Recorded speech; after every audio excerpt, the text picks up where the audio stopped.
joining us, public affairs analyst Ayodele Adewale. Good morning, Happy New Year. Thank you for joining us. Happy 2020. Right. And from Abuja, former presidential candidate Kabir Shitu joins us now. Good morning, Kabir Shitu. Happy New Year. Yeah, good morning. Happy New Year to you and all Nigerians. All right. Quickly, let's take a quick review of the 2019. It was an election year which you took part of, and there has been calls for electoral reforms. There has been issues surrounding the challenges surrounding our elections, especially where we get to the point where there is some level of apathy. People do not come out to vote, and there's also the issues regarding insecurity during elections. I wonder what your thoughts are with regards to how things went during the elections in 2019. Good morning, Nigerian, again. I want to let Nigerians know that electoral umpire that we have today must be unbundled. We must have what you call Electoral Offences Commission. Why? Is because people must know that they could be punished. But as it is today, people cannot be punished. They will just act either snatching of ballot box and other offenses, and they go free with it. That is why they perpetuate it every election. In order to stop this, from when I was chairman of Interparty Advisory Council in 2012, we brought 3 amendments to our electoral process. One, that we must unbundle INEC in order to create Electoral Offences Commission.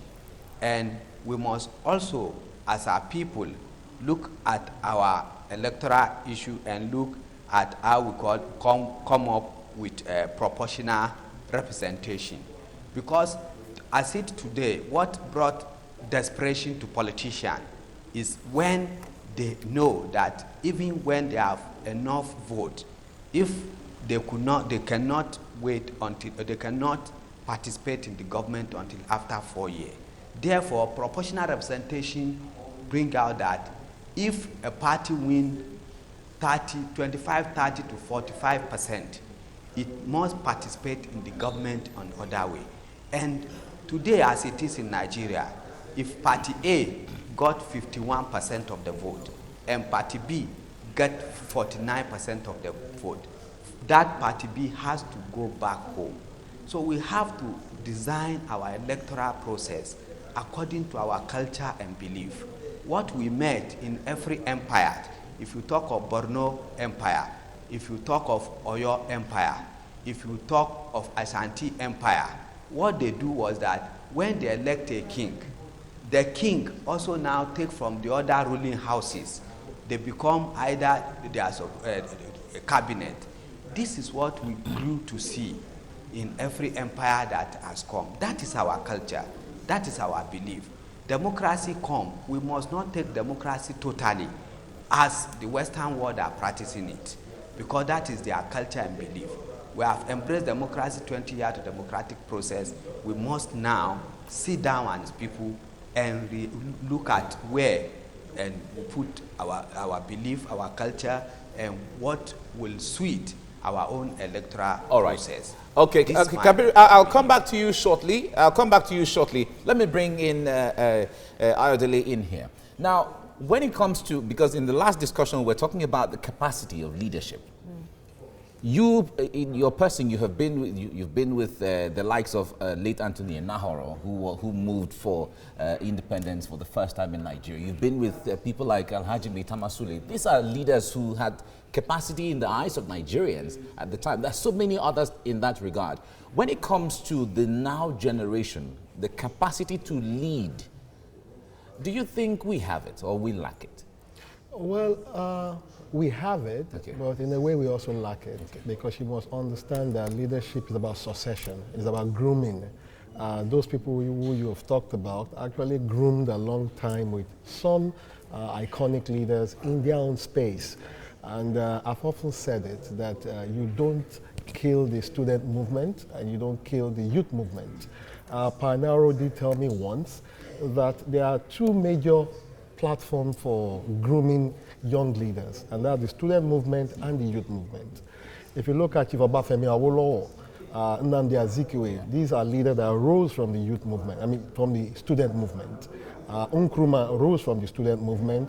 The founder of the Nigerian Labour Congress rose from the youth movement, you understand? And if you allow these movements, this platform to flourish, then they would experiment leadership. In some areas they will fail, you correct them, and you put them to conform with the norms and dictates of democracy and various society ethos.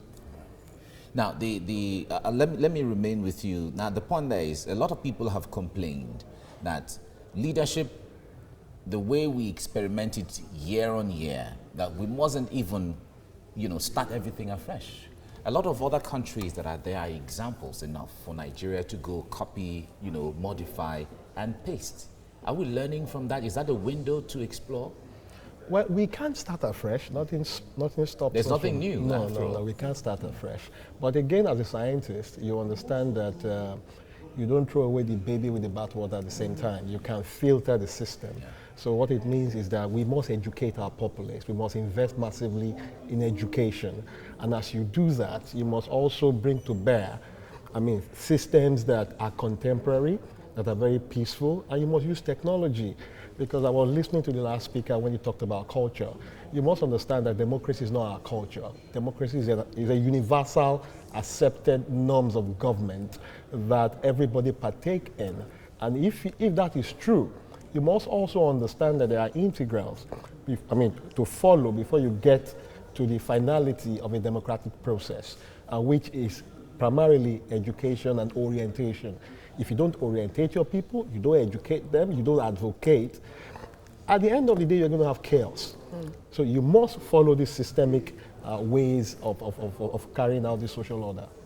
All right, let's get back to Kabir Shitu, who is speaking to us from our Abuja studios. Now, you talked about designing our electoral process according to our culture and belief, and we must not embrace democracy in total. What would it take to looking forward now to have that kind of democracy that reflects our belief? Because we have been talking about electoral reforms, and the bill is still before the National Assembly. There has been calls for works on this. I wonder what you think it will take to achieve what will reflect our culture and our beliefs moving forward. Good.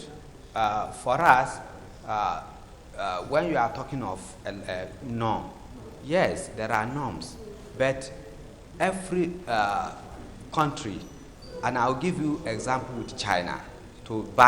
In China embraced democracy, but what they did is that they now look at how it will work according to our belief and culture.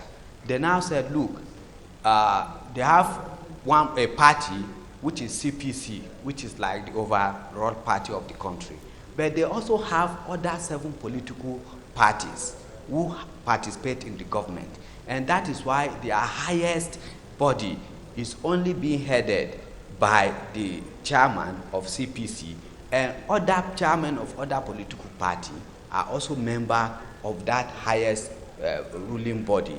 And that is why today you see that why they take capitalism from the Western world when the socialism is failing them. They also now look at their culture and say, look, this capitalism, we must build it according to our own system, which is communism. And they now mix capitalism and communism. And today, they gave themselves 50-year rolling plan. China has now developed to take, they said by 50 years, they should become the first economy in the world. Today, China by 2010 became second largest economy in the world. Now they gave themselves 10 more years, which is today maturing 2020, from 2010 to 2020. This is how countries are built. We have embraced this democracy as Nigeria. We now look at, okay, what suits us? Yes, democracy, there's no alternative to democratic norms and process. But you must now bring in some things that will bring, and that is why we say proportional representation. Proportional representation will stop what you call do or die, in which people go by all means. Because today we have turned democratic process in Nigeria to buy and sell, and it shouldn't be so. It should be for the best who want to do service. It's not for you to go there and make money. But as we are talking today, if election is coming, what people start thinking that how many billion do you have? How much do we spend per state?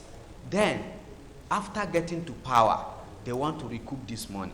And that is why you see the quantum of corruption everywhere in Nigeria. All right, Kabir, let me stay with you.